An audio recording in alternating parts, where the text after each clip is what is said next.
అతీశ ప్రజ్ఞావేదంలో చాలా మంచి మంచి అంశాలు ఉన్నాయి. ఒక మనిషి ఎంక్వైరీ చేయడానికి, జీవితాన్ని ఇంకాస్త సరళంగా అర్థం చేసుకోవడానికి ఒక చిన్న కాంటెక్స్ట్ ఎవరికి వాళ్ళు అర్థం చేసుకోవాల్సింది. అసలు స్వేచ్ఛ స్వేచ్ఛ స్వేచ్ఛ అని మనం ఒక పదాన్ని వాడతాం. అసలు స్వేచ్ఛ అంటే ఏంది అన్నప్పుడు దీనిలోకి వెళ్ళే కంటే ముందు నాకు ఒక కాంటెక్స్ట్ గుర్తొచ్చింది. రమణ మహర్షిని పాల్ బ్రంటన్ కలిసినప్పుడు ఏం కావాలి నీకు అని అడుగుతాడు. అంటే నాకు ముక్తి కావాలి, లిబరేషన్ కావాలన్నప్పుడు దేని నుంచి అని అడుగుతాడు. అట్లా ఏం లేదు, నాకు జస్ట్ ముక్తి కావాలి, అలా కుదరదు అంటాడు. సో చాలామందికి అర్థం కాని విషయం ఇదే. ఇప్పుడు ఎవడైతే బంధింపబడి ఉన్నట్టు అనుభూతి చెందుతాడో వాడే స్వేచ్ఛను కోరుకుంటాడు. అందుకే స్వేచ్ఛ అనే కాంటెక్స్ట్ అంటే ఫ్రీడమ్, ఆ తర్వాత లిబరేషన్ రెండు వేరే వేరే. సో లిబరేషన్ గురించి లాస్ట్లో చెప్పుకుందాం. బట్ స్వేచ్ఛ ప్రతి ఒక్కడు కోరుకుంటాడు. ఒక చిన్న పిల్లవాడు కోరుకుంటాడు, ఒక భార్య కోరుకుంటుంది, అట్లాగే ఒక ఆఫీస్లో కూడా స్వేచ్ఛ కోరుకుంటారు, అట్లాగే సమాజంలో మన రోడ్డు మీద తిరుగుతున్నప్పుడు స్వేచ్ఛ కోరుకుంటాం. స్వేచ్ఛ కండిషనల్. సో స్వేచ్ఛ యొక్క 3 డైమెన్షన్స్. ఒకటి దేని నుంచి స్వేచ్ఛ, రెండవది దేనికోసం స్వేచ్ఛ, మూడవది జస్ట్ కేవలం స్వేచ్ఛ. ఈ కేవలం స్వేచ్ఛ అన్నది లిబరేషన్ అన్నట్టు బేసికల్గా. కానీ జనరల్గా స్వేచ్ఛ అనగానే ఉదయించే ప్రశ్న ఏమిటంటే అసలు దేని నుంచి నువ్వు స్వేచ్ఛ కోరుకుంటున్నావు అది ఖచ్చితంగా డిక్లేర్ చేయాలి. నా దగ్గర చాలా చర్చలు జరుగుతాయి. నాకు ఓవరాల్గా అర్థమైంది ఏమిటి, చాలామందికి యాక్చువల్గా తెలియదు వాళ్ళకి ఏం కావాలి. నీకేం కావాలో తెలియకుండా నువ్వు ఎట్లా అన్వేషిస్తావు? ఏం కొనుక్కోవాలో తెలియకుండా ఏ షాప్కి వెళతావు? సో అట్లాగే నిన్ను ఇబ్బంది పెట్టే అంశం ఏదో తెలిస్తే, చాలా స్పెసిఫిక్గా తెలిస్తే, అప్పుడు దాని నుంచి ఎట్లా నువ్వు విముక్తి పొందొచ్చు అన్న దానికి మార్గం కూడా దొరకవచ్చు. సో అందుకే దేని నుంచి స్వేచ్ఛ. బాగా ఇబ్బంది పెడుతున్న భర్త నుంచి స్వేచ్ఛ కావాలని ఒక భార్య కోరుకోవచ్చు. అందుకే మనం స్వాతంత్ర సంగ్రామం, ఫ్రీడమ్ ఫైట్ అన్నాం. అంటే బ్రిటిషర్స్ నుంచి స్వేచ్ఛ కోరుకున్నాం మనం. సో స్వేచ్ఛ అంటే మన ఆలోచనలు ఒకరి చేత బంధింపబడి ఉండడం అని. ఇది ఎలాంటిది అంటే, నేను సినిమాకి వెళ్తాను, బైక్కి కావాలి, ఆ బైక్కి నాన్న దగ్గర ఉంది. ఇప్పుడు నువ్వు సినిమాకి వెళ్ళాలనుకుంటున్నావు, బైక్కి నీ దగ్గరే ఉంటుంది, వెళ్ళిపోవచ్చు. కానీ ఆ కీ అతని దగ్గర పెట్టుకున్నాడు, నువ్వు అది ఉంటేనే వెళ్ళగలవు. ఇప్పుడు ఆ కీ అనే విషయం వల్ల నువ్వు అతనిలో ఇరుక్కుపట్టి నీ ఆలోచనని అతను బంధించాడు. అది ఇవ్వడం లేదు కీ. నేనేం ముట్టుకోలేదు, నేను తాళ్ళతో కట్టేయలేదు, చాలా క్లియర్గా ఉన్నావు, బట్ నీ యొక్క ఆలోచనని అతను బంధించాడు. సో స్వేచ్ఛ యొక్క మూల సూత్రం ఇది. నీ ఆలోచన ఎక్కడో బందీ అయి ఉంది. ఆత్మదర్శనంలో దీని గురించి చాలా బ్యూటిఫుల్గా, చాలా ప్రిసైజ్గా, ససింక్ట్గా రాశాను నేను.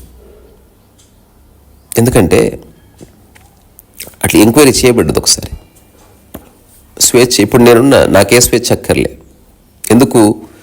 స్వేచ్ఛలోనే ఉన్నాను, స్వేచ్ఛ కోరుకోవడం లేదు. స్వేచ్ఛ కోరుకుంటున్నావంటేనే నీ ఆలోచన ఎవరి చేతుల్లో బందీ అయ్యిందని అర్థం.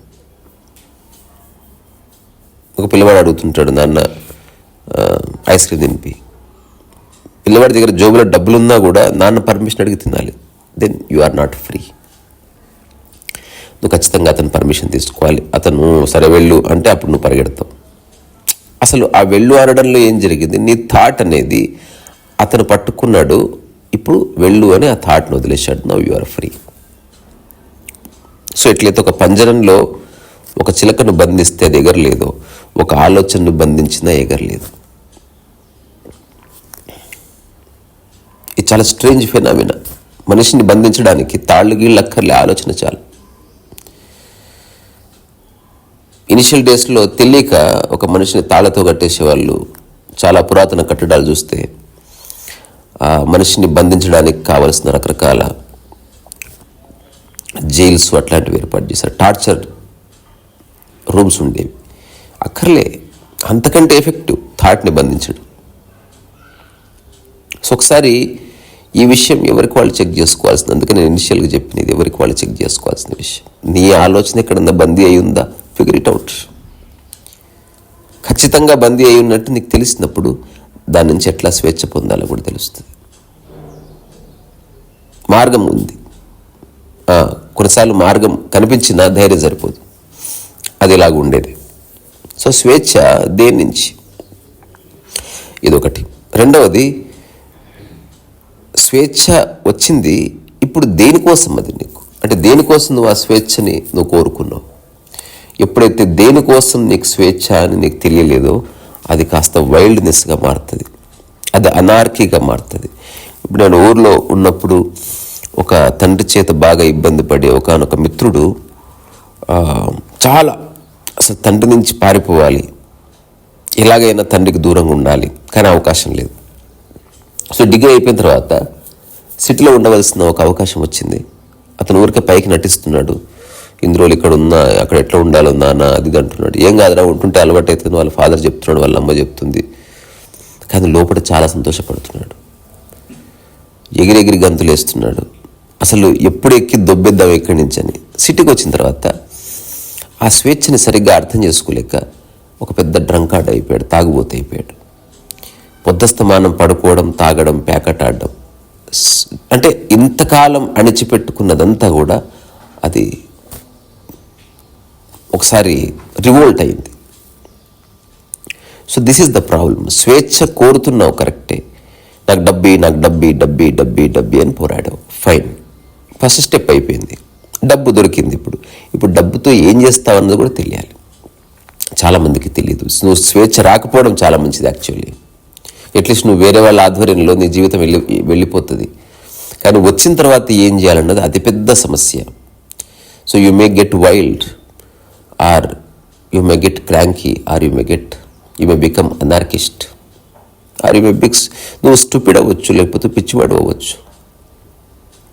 దాన్ని సరిగ్గా అర్థం చేసుకోకపోతే దాన్ని మిస్యూజ్ చేసుకునే అవకాశం పుష్కలంగా ఉన్నది. సో మొదటిది, స్వేచ్ఛ కావాలి. దేని నుంచి?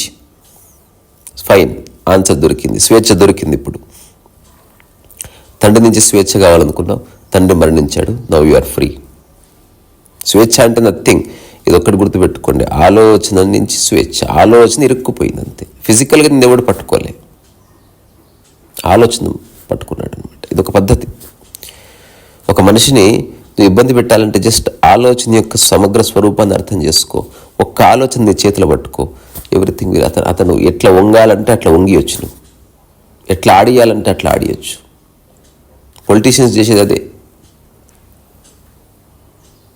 థాట్ని ప్రవోక్ చేయడం, నీ థాట్ని వాళ్ళ చేతులు పట్టుకోవడం, నువ్వు ఒక హామీ ఇచ్చి వాళ్ళ చేత నువ్వు హామీ నెరవేరుస్తావు అన్న ఆలోచన నీ చేతిలో పెట్టుకొని వాళ్ళని తెప్పిస్తూ ఉండడం, వాళ్ళు రివోల్ట్ అయ్యే లోపు చిన్న బెనిఫిట్ ఇవ్వడం, ఇదంతా ఒక చిన్న మైండ్ గేమ్. సో దేని నుంచి స్వేచ్ఛ దొరికింది, ఇప్పుడు ఆ స్వేచ్ఛతో ఏం చేస్తావు అన్నది అత్యంత ముఖ్యమైన డైమెన్షన్. మూడవది ఉంది కేవల స్వేచ్ఛ. అంటే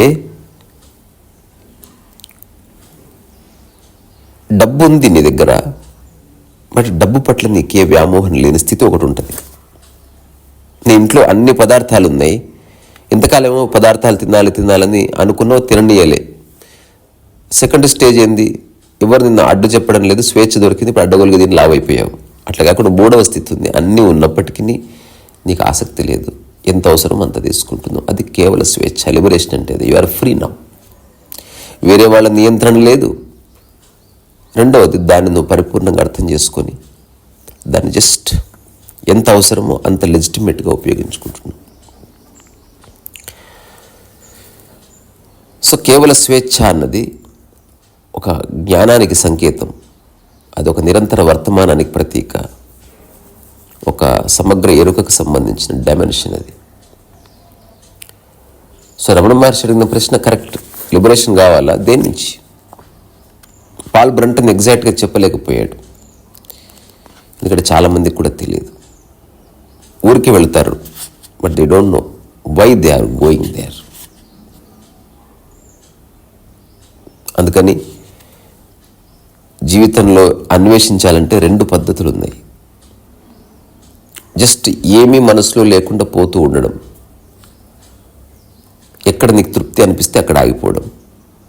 రెండవది, దేనికోసం వెతుకుతున్నావో, దేనికోసం బయటికి వెళుతున్నావో ముందే తెలుసుకొని ఏదేమైనా దాన్ని చేరుకునే ప్రయత్నం చేయడం. మొదటి మార్గం యాక్చువల్గా చాలా బ్యూటిఫుల్ కానీ అబ్స్ట్రాక్ట్. రెండవ దాంట్లో చాలా క్లారిటీ ఉన్నట్టుంటుంది కానీ చాలా తిప్పలు ఉంటాయి. కానీ తప్పదు, దట్స్ హౌ లైఫ్ గోస్ అనమాట. సో అతిశయ ప్రజ్ఞావేదం ప్రతి ఒక్కరు చదవాల్సిన ఒకనొక చక్కటి వ్యాఖ్య. స్పిరిచువల్ డైమెన్షన్స్ అన్నీ ఒక వ్యక్తికి ఆపాదించి చెప్పబడ్డది. ఓషో ఇచ్చిన one of the best discourses అని చెప్పొచ్చు. రీసరసు వయస త్వరలో తావో తేచింగ్ చెప్పుకుందాం అని అనిపిస్తుంది నాకు.